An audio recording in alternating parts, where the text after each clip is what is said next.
अमरावती इथं काँग्रेस उमेदवाराच्या विजयी मिरवणुकीत विशिष्ट समुदायाच्या कार्यकर्त्यांनी भाजप उमेदवाराच्या विरोधात अश्लील हातवारे करून घोषणाबाजी केली। ही घोषणाबाजी आणि चांदूर बाजार रेल्वे येथील घटनेचा भाजप खासदार डॉक्टर अनिल बोंडे यांनी निषेध केलाय।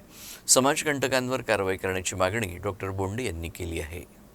अमरावतीमध्ये लोकसभेच्या निवडणुकीच्या निकालानंतर जो काँग्रेस पक्षाने जल्लोष मोर्चा काढला, त्यामध्ये राजकमल चौकामध्ये मुस्लिम मुलांनी, समाजकंटकांनी अश्लील हावभाव केले।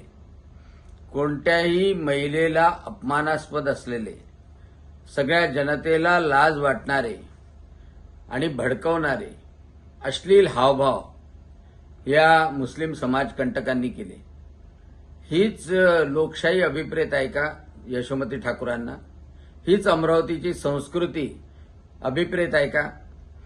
याच संस्कृतीचे गुणगान, याचप्रमाणे संविधानाचं गुणगान गाणारे लोक जल्लोष करत होते का?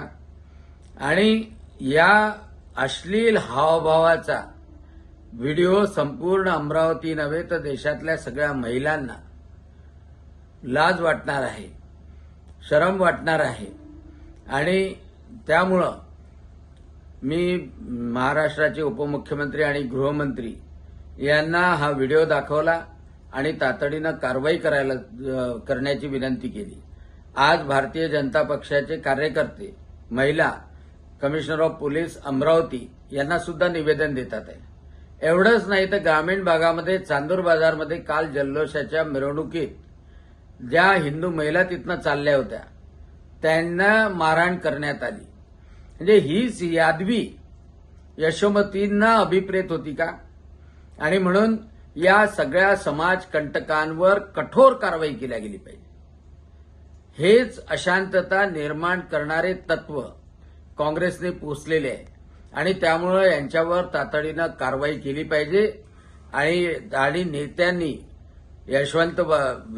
यशोमतीताई असो किंवा बळवंत वानखडे असो किंवा काँग्रेसचे पुढारी असो, जे या गुंडांना पोसतात, त्यांनी माफी मागितली पाहिजे।